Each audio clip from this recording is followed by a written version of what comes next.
Hello, welcome to another video, and today I'm going to quickly walk through where to use the extra 3 points for Moze, the final video in this little mini-series. So I'll be covering 3 main Moze builds, my Leuda bottomless mags, no splash build.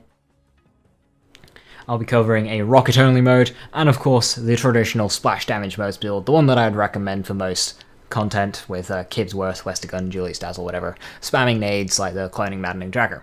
Anyway.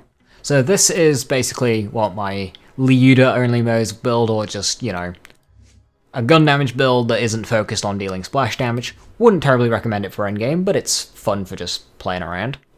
And the final point is quite obviously going to go into Phalanx Doctrine, since that's an amazing skill, and now we can finally max it out, whilst also having Forge. Unfortunately, we don't get Tenacious Defense, but that's fine. Other parts of this build, of course, 2 out of 3 Thin Red Line, so we keep Health Gate. It's just the way I prefer it. Drowning Embrace, Desperate Measures.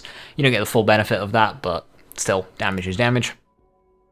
And this is just my preferred way of running that type of Moze.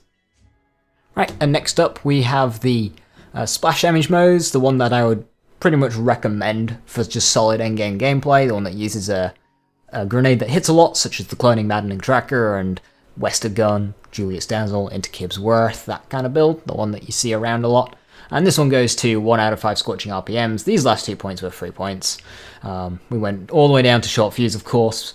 You can pretty much spec out this kind of side how you want. You can sacrifice some Vampire if you want some more Pull the Holy Pin, or Grizzled. Keep Stainless Steel Bearer, because one thing with Iron Bearer damage is it actually applies to Short Fuse. Don't ask me why, it just does. So, because this build has a lot of Iron Bearer damage, you can actually just use Vanquisher Pods and it'll burst DPS in your Iron Bearer. It's actually pretty cool. Or, of course, you can just run Target Softening. And then over in Red Tree, we've got Drowning Embrace and Experimental Munitions, because that's a lot of damage. And of course, the final 3 points, very, very simple, just Scorching RPMs. It's a great skill, lots of damage, fire rate, critical hit damage, and, as I said, Iron Bearer damage, chunk of that, so more Short Fuse damage.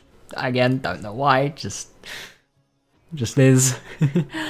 And then finally onto a rocket mode. So this one's all about spamming the Scourge, the Hedgehogs and Quickies for quick boss melts, that kind of thing. So we've gone down to blue, of course, to get some for the road. Definitely need that. And just all the skills that really help us along the way. Because you do actually empty your mags, click isn't terrible. And then blue down to Short Fuse, all the splash stuff here to keep our ammo up in general gameplay. And none in red, unfortunately. And so for the final 3 points, I would recommend 2 in click, of course. And then this final point is a free point. You can do what you want with it. You can rock 5 out of 5 in Vampire you want, Pull the Holy Pin. You can run Security Bear, Armored Infantry. So you can do what you want with this build. I'm going to go with Armored Infantry just for the 3% gun damage. Might do something. And that pretty much wraps it up for Moze. And in terms of guns to use, not Molten Raw, Exploding Bullets can work. But I'd say Vanquisher Rocket Pods with no augment are the best for Iron Bearer damage. And if you're not using Iron Bearer, you're just jumping in, then immediately jumping out for all those bonuses. Be sure to put on Target Softening so Auto Bear can soften some targets. So with that wraps it up for Moze. Thank you for watching. I hope these videos helped, and I'll see you next time. Bye bye.